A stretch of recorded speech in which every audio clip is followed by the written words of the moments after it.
Tonight, the Uvalde community still in agony over the Robb Elementary shooting that claimed the lives of 19 children and 2 adults.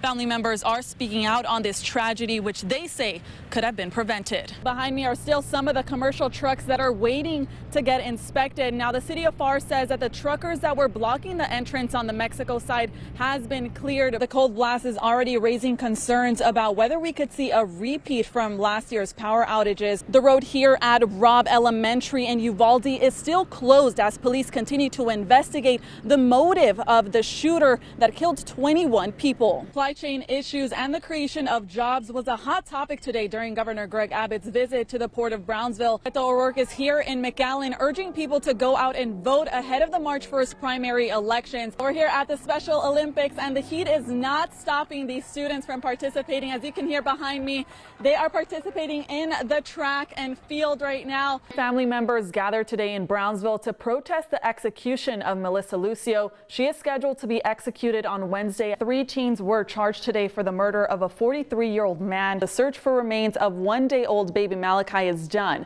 Malachi disappeared in Port Isabel. This week he would have been 2 months old. He's always asking for something else. It's just like, again, accept what your peers said what needed to be done, and justice needs to be served. Alex Hernandez is a nephew of Escolastica Harrison, who was brutally murdered in her Brownsville home back in 1998. Ruben Gutierrez was found guilty of her murder and has been on death row for the past 20 years. Gutierrez was set to be executed last June of 2020, and at the last minute, the Supreme Court stepped in and halted the execution because they wanted to hear his point that he was raising, that he said that he was entitled to have a spiritual advisor lay hands on him as the execution was being carried out. Hernandez and his family are not on board with Gutierrez's latest appeal to have a pastor present during his execution. Sounds kind of crude, but I mean, did he ask my aunt if she wanted a pastor, when he was putting a screwdriver in her neck?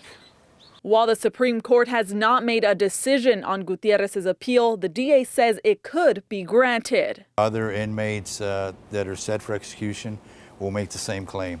I suspect that they're going to take it case by case, but I believe that it's probably going to be allowed. Today, Gutierrez filing a motion for DNA testing in his murder conviction. Hernandez says this is a way for him to buy time, but all he wants is closure. We can be at peace. We can be at rest. We don't have to worry about, is this guy gone or not? It's done. And like I said, we can think of remember everything good about my aunt. The DA says Gutierrez has exhausted all state appeals and are moving to his federal appeals. They hope to have an update later this year. Working for you in Brownsville, I'm Karina Vargas. All 21 victims in the Robb Elementary School shooting have been identified. Now the Uvalde community wants to make sure that their names are never forgotten. Remember the kids, remember their beautiful spirit, remember their quality, their character, their laugh, they were a light in the world. Flowers and candles fill the crosses with the names of each victim in the attack. This marks Texas's deadliest school shooting in history. Those here in support say the children and teachers are more than just a statistic. Not another number, not another statistic, not part of a data analysis. They're people that were present, they were here, it meant something. People driving hundreds of miles to Uvalde to show their support. Tears continue to be shed and flowers are laid on each of the crosses. One mother tells me the world is feeling the impact.